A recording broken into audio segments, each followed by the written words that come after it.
ഇന്ന് ഇന്ത്യ രാജ്യം നരേന്ദ്രമോദി ഭരിക്കുമ്പോഴും ഭാരതീയ ജനതാ പാർട്ടി പ്രസക്തമല്ലെന്നും പരിപ്പ് കേരളത്തിൽ വേവില്ല എന്ന് പറയുന്ന ആളുകളോട് എന്തെങ്കിലും ഒരു മറുപടി പറയണമെന്ന് ഞാൻ ആഗ്രഹിക്കുന്നില്ല. അവരുടെ പരിഹാസം തുടരട്ടെ എന്ന് മാത്രമേ എനിക്ക് പറയാനുള്ളൂ. മിസ്റ്റർ വിനയൻ സൂചിപ്പിച്ചതുപോലെ ഏറെ പ്രതീക്ഷയൊന്നും ഇത്തവണ ഇന്ത്യ മുന്നണിക്കോ അതുപോലെ രാഹുൽ ഗാന്ധിക്കോ പ്രതീക്ഷിക്കാനുണ്ട് എന്ന് എനിക്ക് തോന്നുന്നില്ല. നേരത്തെ സൂചിപ്പിച്ചതുപോലെ കഴിഞ്ഞ തവണ രാഹുൽ ഗാന്ധി ഇവിടെ മത്സര രംഗത്ത് ഇറങ്ങുമ്പോൾ എന്തൊക്കെയോ ചില പ്രതീക്ഷകളുണ്ട് എന്ന് ആർക്കൊക്കെയോ തോന്നിയിരുന്നു. എന്നാൽ സ്മൃതി ഇറാനിയെ ഭയന്നാണ് രാഹുൽ ഗാന്ധി വയനാട്ടിൽ വന്നത് എന്ന് ഭാരതീയ ജനതാ പാർട്ടി പറഞ്ഞപ്പോൾ അതിനെ പുച്ഛിച്ചു തള്ളിയ ആളുകൾക്ക് മനസ്സിലായി രാഹുൽ ഗാന്ധി കോൺഗ്രസിൻ്റെ നേതാവ് പോയി ഇന്ത്യയുടെ നേതൃസ്ഥാനത്ത് പോലും ഒരു കാലത്തും എത്തിച്ചേരാൻ അർഹനല്ല എന്ന് ബോധ്യപ്പെട്ട സാഹചര്യങ്ങളാണ് ഇന്നുള്ളത്. ഒരു പ്രതീക്ഷയും രാഹുൽ ഗാന്ധിയിൽ നിന്ന് വയനാട്ടിലെ ജനതയ്ക്ക് പ്രതീക്ഷിക്കാനില്ല.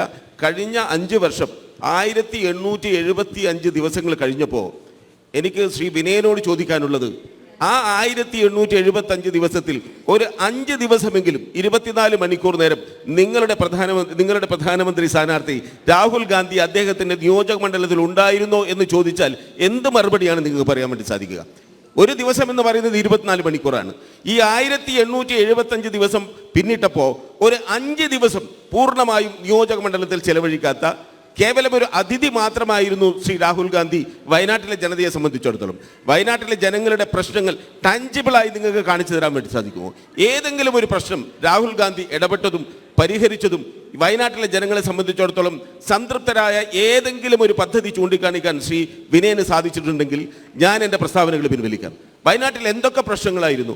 രൂക്ഷമായ വന്യമൃഗശല്യം ഉണ്ടായ സമയത്ത് ഇവിടെയുള്ള കോൺഗ്രസ്സുകാർക്ക് ഇവിടെ നിൽക്കാൻ സാധിക്കില്ല എന്ന് സ്ഥിതി വന്നപ്പോൾ 2 മണിക്കൂർ നേരം രാഹുൽ ഗാന്ധി വന്നു വയനാട്ടിൽ എന്നതിൽ കവിഞ്ഞ് അദ്ദേഹം ഇവിടെ റോഡ് ഷോ കാണിക്കാനല്ലാതെ ജനങ്ങളുടെ പ്രശ്നങ്ങൾ, ജനകീയമായ വിഷയങ്ങൾ ഏറ്റെടുത്ത് നടത്താൻ എന്തൊക്കെ പ്രശ്നങ്ങളുണ്ടായിരുന്നു?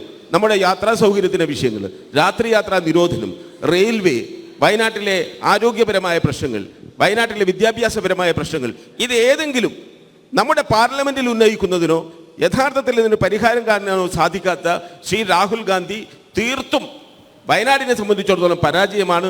അദ്ദേഹത്തിൽ നിന്ന് ഇനി കൂടുതലായി ഒന്നും പ്രതീക്ഷിക്കാനില്ലെന്നും ഇന്ത്യ മുന്നണിയുടെ ഒരു നേതാവാണ് എന്ന് അദ്ദേഹം പറഞ്ഞു കഴിഞ്ഞാൽ അത് ഉൾക്കൊള്ളാൻ ഇന്ത്യ രാജ്യത്തെ ജനങ്ങൾ പോലും ഇനി തയ്യാറാവില്ല എന്നുള്ളൊരു സാഹചര്യത്തിലേക്കാണ് രാഹുൽ ഗാന്ധി ഇന്ന് എത്തിയിട്ടുള്ളത് എന്നാണ് എനിക്ക് പറയാനുള്ളത്.